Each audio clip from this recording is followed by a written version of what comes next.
देखिए, चीनी के कीमत में भारी वृद्धि हुआ है। उसके कारण हमारे यहाँ गन्ना उद्योग के मंत्री हैं और हम लोग जानकारी प्राप्त करेंगे।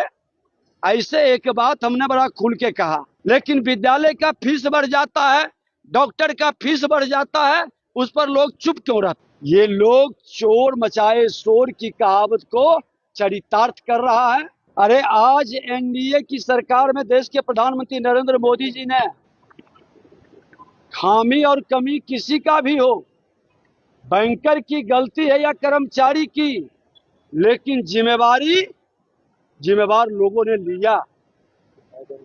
लेकिन जिस भारत को, जिस देश को लूटने का काम कांग्रेस ने किया, उसका कोई भी खानदान जिम्मेवारी लेने को तैयार नहीं हुआ।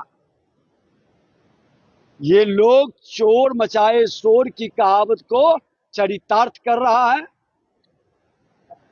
ये झूठ का हवा फैलाकर, झूठ का बवंडर बनाकर लोगों को बरगलाने का काम कर रहा है।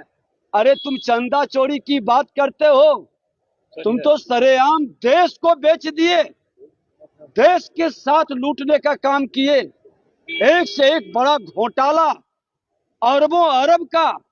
ये तो चंदा चोरी में लोग कह रहे हैं कि कुछ लाख या कुछ हजार की बात है।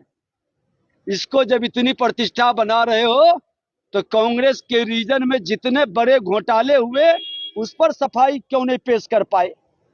सर एक सवाल ये भी कह रहे हैं कि आरएसएस के लोग क्यों मंदिरों में है जबकि शंकराचार्य का जगह ही है। ये कांग्रेस से सवाल उठा रही है। अरे ये कांग्रेस तुष्टीकरण की राजनीति, इटालियन सोच से भारत के सनातन संस्कृति को लज्जित कर करके इसकी गरिमा को गिराने के लिए ये सुनियोजित प्लानिंग है। इनकी मानसिकता, इनका जो आका है वो भारतीय संस्कृति संस्कार को हमेशा लज्जित करने का प्रयास करते हैं। सनातन धर्म पर कुछ भी बोल दें, मुस्लिम धर्म, ईसाई धर्म पर बोलने की हिम्मत और औकात नहीं है। कुछ भी आरोप लगा दें। ऐसे तुष्टीकरण की मानसिकता न कभी भारतीय मानसिकता और सोच के बने हैं और न इनके बातों पर भारत के लोग विश्वास करेगा। सर चीनी की कीमतों में भारी वृद्धि हुई है सर। आम लोग देखिए, चीनी के कीमत में भारी वृद्धि हुआ है। उसके कारण हमारे यहाँ गन्ना उद्योग के मंत्री हैं और हम लोग जानकारी प्राप्त करेंगे। ऐसे एक बात हमने बड़ा खुल के कहा, हमको व्यक्तिगत बड़ा खुशी होता है जब मेरे किसान का अनाज का कीमत बढ़ता है। कृषि मंत्री के नाते किसान के अनाज बढ़ते हैं तो लोग छाती पीटते हैं, लेकिन विद्यालय का फीस बढ़ जाता है, डॉक्टर का फीस बढ़ जाता है, उस पर लोग चुप क्यों रहते हैं?